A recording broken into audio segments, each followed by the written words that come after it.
Salut tout le monde! Alors aujourd'hui on fait une vidéo un peu différente de ce que je fais habituellement, parce que vous êtes pas mal de nouveaux et je trouvais que c'était bien de faire un petit point d'étape avec vous, vous présenter notre projet et les choix que l'on a fait. Alors quand on veut avoir un projet d'autonomie, je le dis au sens large, hein, parce que ça peut être de l'autonomie énergétique, alimentaire, entre autres ici c'est plutôt alimentaire.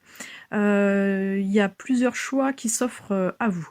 Alors sur YouTube, vous allez trouver des chaînes vraiment très différentes, avec des gens qui ont changé radicalement de vie, qui vont quitter leur région, acheter une bâtisse, la rénover, avec beaucoup de terrain, mettre en place différentes choses, du petit élevage, du potager, une forêt jardin. Après, vous allez trouver des personnes qui qui reviennent dans leur famille, dans des fermes déjà existantes et qui vont essayer d'y mettre en place des nouvelles techniques pour améliorer leur autonomie. Vous avez aussi des personnes qui emménagent sur un terrain nu et qui vont installer des résidences mobiles pour être sur place, type yourte ou caravane.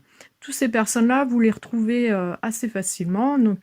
Alors après, il y a nous, mais on n'est pas que les seuls, hein, parce qu'on est quelques-uns quand même à avoir fait ce choix-là. C'est le choix d'un terrain nu où on ne va pas vivre sur le terrain. Alors pourquoi on a fait ce choix-là, nous? Tout simplement, en fait, on avait visité des fermes, il fallait quand même s'éloigner de notre lieu d'habitation et ça demandait pour nous qui avons un travail, qui avons 3 enfants, dont 2 qui sont adolescents, c'était quand même assez compliqué à mettre en place. Donc c'est vrai que ça dépend des familles, hein. Si vous voulez faire ce choix de déménager, je pense que c'est plus facile quand on est jeune et qu'on n'a pas d'enfants ou des enfants très jeunes, ou au contraire, pour les quinquagénaires, c'est peut-être aussi plus facile de quitter sa région une fois que vous avez élevé vos enfants. Puisqu'en fait, se retrouver à la campagne avec des ados, c'est pas toujours évident, même s'il y a les nouvelles technologies, c'est pas évident en cours de route comme ça de changer d'environnement. Et nous, c'est ce qui nous a fait faire ce choix. Donc on peut très bien, par le bouche à oreille, trouver des terrains agricoles pas très loin de chez soi, à moins que vous habitiez vraiment dans des grandes métropoles, mais dans la plupart des villages ou des villes françaises, vous pouvez trouver assez proche de chez vous des terrains agricoles. Et il faut juste une seule qualité quand on se lance dans un projet comme ça, c'est d'être persévérant. C'est vraiment ça, il y a un rapport au temps en fait, le temps que vous trouviez votre terrain, il faut persévérer et vous allez le trouver avec de la motivation, en vous investissant, vous allez le trouver sans problème. Alors, pour en revenir à notre projet, nous, on avait déjà quelques idées, d'éthique en tout cas, sur ce qu'on voulait mettre en place. Donc on voulait utiliser un maximum les ressources présentes sur le terrain, ne pas ramener de la matière, puisque bah, ça demande parfois de l'argent, mais ça demande aussi beaucoup de temps, beaucoup d'énergie.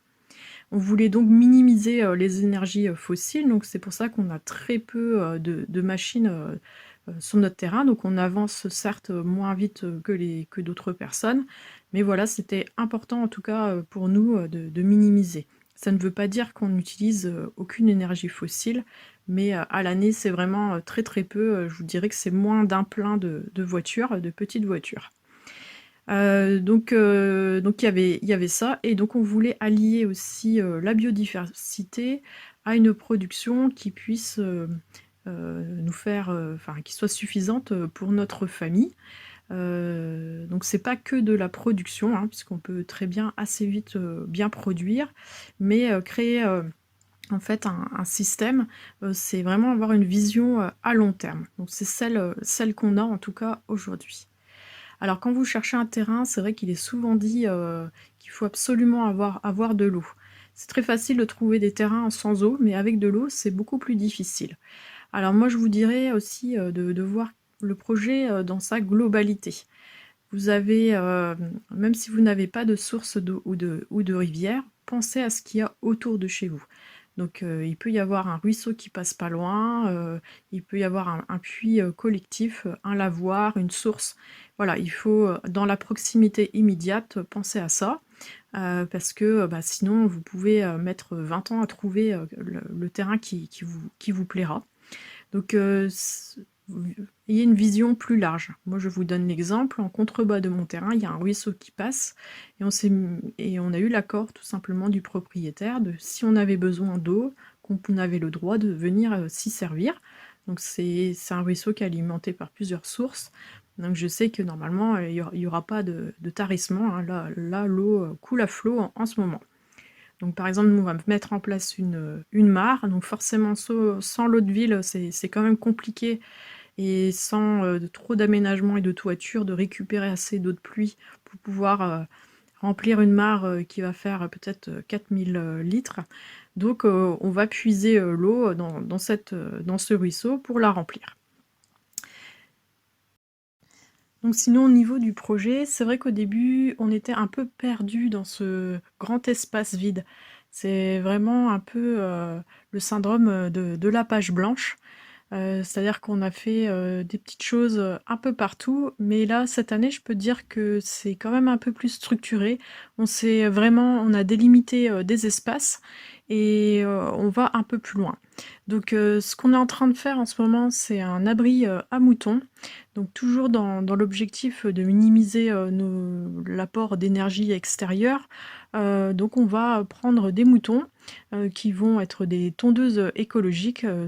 Donc après, ils seront dans un espace qui sera sous forme d'un pré verger. Donc je pense plutôt pour de la pomme à cidre ou à jus, hein.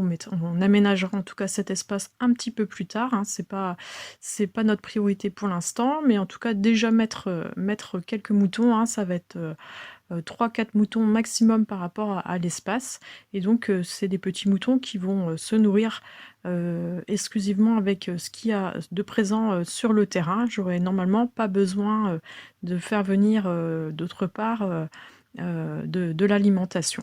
Donc pour ça, là, on se fabrique un cabanon.